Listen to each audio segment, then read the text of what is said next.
Welcome to this video lesson on the world-renowned nose by Viker Mohammed Bashir.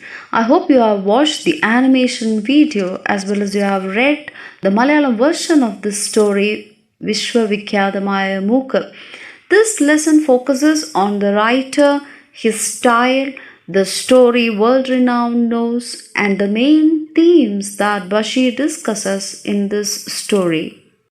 The legend Vaikam Muhammad Bashir owns a remarkable position in Malayalam literature. With his profound and simple writing, touch of satire, sarcasm, and black humor, Bashir had woven a style of his own and marked his presence as a short story writer, novelist, humanist, and also a freedom fighter. He is a rarity, a writer known as the son of two lands, Bepur and Vaikam. Fondly known as Bepur Sultan, Bashir is an unparalleled genius in the selection of themes, characterization, and narration. Love, humanity, poverty, and harsh realities of life all find their place in his works. Born in Parambe in Kottayam district as the eldest child of a timber businessman, Bashir, even from his childhood days, was attracted to Gandhian thoughts and ideologies. He participated in freedom struggles and was imprisoned, which also inspired his writings later on. The universal appeal of his stories could be greatly attributed to his life experiences during a 9-year-long exile, avoiding arrest for his activities during the nationalist movement. Inspired by Bhagat Singh, he started publishing a weekly Ujjivanam advocating revolutionary ideals. The cult classics of Bashir earned him a reputed position in Indian literature.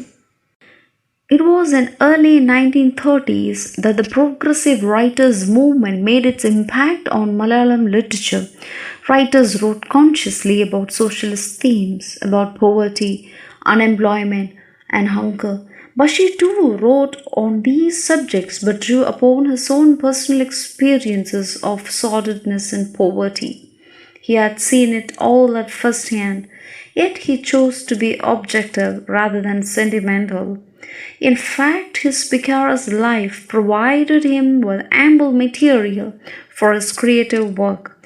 He wrote about people and he wrote about nature, the rocks, dimwits, prostitutes, eunuchs, the pickpockets, and the wicked, as well as the innocent, all made an appearance in his works, and all were treated with the same ironic humor. Forging a style which was the demand of his subjects and themes, he introduced Malayalam readers to a new way of looking at things. His racy humor, pungent satire, and tendency to debunk rhetoric all were refreshingly different from the convention ridden works of his contemporaries, which was often Sanskritized. Bashir drew upon his everyday experiences and yet could delineate equally well the sublime as well as the ridiculous. The major literary contributions of this artistic genius include Pathumayude Aadu, Balyakala Sakhi, Mathiluval, Premaleganam, Anarkha Nimisham, and so on. The humorous romance Premaleganam that narrated the tale of love between Keshava Nair, an upper caste Hindu, and Sarama, an unemployed Christian woman, marked the beginning of his literary career. His seminal work Shabdangal, which appeared in 1947, was almost a microcosm of the surrounding world and dealt with issues like poverty, unemployment, death, and destruction. His three novellas, for which he is well known, Balyakala Sakhi and Uppapakar Aanundarnu and Pathumayude Aadu, depicted the life of Kerala Muslims. But his writings are not focused on any particular community. In fact, it is the human community which interests him, particularly the issues that are of concern to the present generation. Thus, he could sensitively express the despair and anger of a modern man in the invaluable moment and an evening prayer, as well as expresses his concern for the environment in a story like The Rightful Inheritors of the Earth. The translations of his works have also won worldwide acclaim. His world renowned stories were translated to more than 18 languages. He was honored with Padma Shri in 1982. He bagged the Sahitya Akademi Award in 1970 and Kendra Sahitya Akademi Award in 1982. This unique intellect is the rarest of the rare kind who revolutionized Malayalam literature and took it to an all new level. The world-renowned Nose or Vishwavikhyatamaya Mooka was published in 1954. The story is a cruel paradox of life. It has a philosophical definition and a cartoonist fashion. The fantastic story about the long-nosed one is a tale of success, betrayal, and tragic controversy. The story starts with the description of a 24-year-old man. The protagonist is an illiterate cook. He is unaware about the date and time. When the month end came, his mother receives his salary and buys the snuff for him. The miracle had happened at the age of 24. At 24, his nose started growing, an event over which he had no control and which plunged him first into the depths of despair and then took him to the heights of his fantasy, bringing him money, success, fame, importance, and all that he never even had dreamed of. Soon extended past his mouth and down his chin in no time. Within a month, it was actually to the level with his navel. While it grew to its enormous length, it still continued to perform its basic functions. It could breathe, take in snuff, and distinguish one smell from another. In other words, it behaved like a perfectly normal nose. People from distant places started coming to see this. People even start bribing his mother for seeing his nose. Photographers and visitors would visit him in exchange of some money. He became rich and then the chief among the long-nosed ones. Because of this nose, the young man becomes a rich person, then a movie actor. The illiterate cook started giving opinions in international matters. People were very much eager about his words. His opinion is sought in everything, from even new generation jets to the miraculous success in bringing a dead patient back to life, going on to the conquest of the highest peak in the world. Matters have reached such a state that if the long-nosed one does not have an opinion on the matter, then the matter is of no consequence at all. He had two secretaries. He was asked to stand for different parties in election. The ruling party made him his lawyer by giving him a title and a gold medal. The president too honored his position in the society. Then the opposition party started agitation, violence, and riots on the pretext that the nose was a pseudo made of rubber.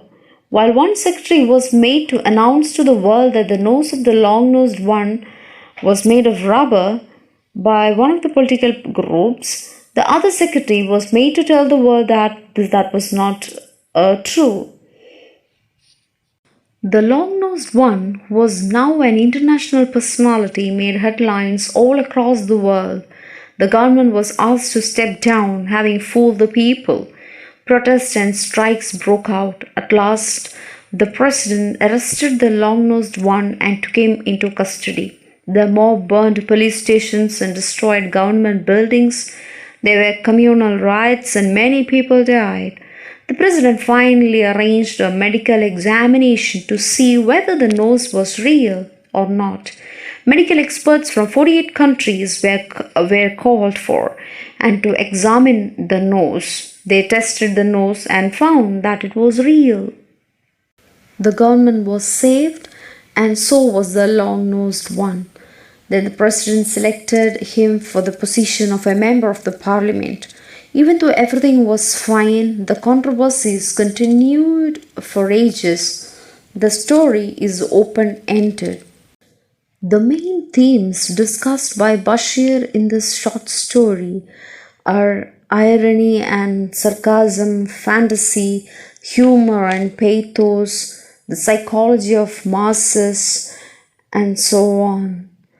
The satirical tone that has entered the narrative, the first line of the story, continues unabated. He makes a dig at historians and historical writing when he draws a parallel with histories and mentions with quite a straight face that if you care to look into the annals of history, you will find something remarkable about the 24th year in the lives of all the great men. The irony and sarcasm underlying such an observation is a dig at history, historical writing, and historical personages. He is ironic about the political situation, about the government, about the masses, and makes sarcastic comments throughout the story. The fantastic here has become the vehicle for bringing out the humor as well as the pathos in the ordinary. Exaggeration is a major tool in the hands of the satirist Bashir. He, being a master craftsman of satire, uses it to the hilt and looks at the human scene before him through the magnifying glass. The device of caricature too has come into play here. His nose has been deliberately exaggerated to create an effect that is grotesque as well as comic. The device of inflation once again comes into play. Bashir uses big words to express his opinions, calling it an act of gross injustice. The expectation that unions, philanthropists, or socially conscious intellectuals and philosophers would come forward to fight on behalf of the long-nosed one itself is misplaced. They forget that he is one of them and not a starving animal on exhibition. People are not bothered whether he is hungry or worried or poor. All they want is to have a look at the extraordinary nose. Humor at this point in the narrative, subtly and obliquely, makes way for pathos. The entire narrative is a brilliant satire on the psychology of the masses and the complete idiocy of the crowds. In a crowd, all distinctions between uninformed and enlightened get erased. Reason, rationality, logic are the first casualties in such a situation. While showing the curiosity of the masses, Bashir, the satirist, lets us have a glimpse of a harsh societal truth here. The multitude or the masses are driven by a bandwagon mentality. They do not care to look beyond the spectacle, nor do they have the intelligence or sensitivity to feel the pathos of the situation. If the masses are swayed in one direction, then they will all move in that direction together. But so fickle is human nature that it takes only a slight spark for the crowd to sway from one extreme to the other. The crowds make the long-nosed one a celebrity. At one instance, it can put a man on a platform, and at the next, it can pull the same man down without any regret. Bashir is having a quiet laugh here at all of us who put people of no worth on a pedestal and then worship him. The foolishness of the reporters who eagerly jot down the long-nosed one's words and the stupidity of the people who wait eagerly to read them, all are burlesqued. This short story is a delightful parody of the government and political parties. Realizing that the long-nosed one's nose is a confirmed noisemaker and attention grabber, various people are in a race to appropriate it, lay claim to it, and or wanted to associate with it. The long-nosed one with his extraordinary nose is a crowd puller and a prospective candidate for the coming elections. What follows is a brilliant exposition of modern India, bringing first the government and then the political parties under its critical gambit. At first, it is the government that wants a share of his popularity. Maintaining a mock serious tone, Bashir describes how the government confers a title and a gold medal on the long nosed one at a special award ceremony of the political parties who go into frenzy in trying to outmaneuver each other to persuade the long nosed one to join. The parties want to use it for political propaganda. Bashir exposes the real purpose behind the political parties' attention to the long nosed one. They are not interested in his political views or ideals. His merit lies in him being a constant source of publicity. Whichever party he joins is sure to stay always in the news. The opposition parties are quick to point out that the powers that be have conspired to make a fool of the people. The president is bombarded with telegrams, phone calls, and letters. The same crowd that till yesterday was jostling to get a glimpse of his nose now wants to tear him into pieces. Death to the chief of the rubber-nosed worthies. Down with the long-nosed ones, reactionary clique inglobs in the about the long-nosed one parties. The newspapers call him a clever conman. He is seen now as a political opportunist, preying on the gullible public. The anti-long-nosed one party, however, uses the opportunity to hurl accusations at the government, declaring that the fraud is a part of a wider controversy and demand the resignation of the president, the prime minister, and the center cabinet. The anti-long-nosed one parties are, however, undeterred by the verdict of the medical experts and continue to shout anti-long-nosed one slogans. The world-renowned nose is an entertaining story, a humorous satire that makes us laugh. But at the same time, it is a story that wraps a harsh truth about politics, about the psychology of people, about society in general. It is not just a tale about a man with a long nose. Substitute the nose with any other controversial aspect and you have a universal situation. It is a tale about success, betrayal, and other tragic consequences. It's a tale about ordinary people caught up in extraordinary situations and what it does to them. The incredible or the fantastic becomes the tool for exposing human nature, the means to delve deep into the human psyche. It's a tale that upholds a mirror to each one of us, for it is we who make up the society. It is a satire of our times. Thank you.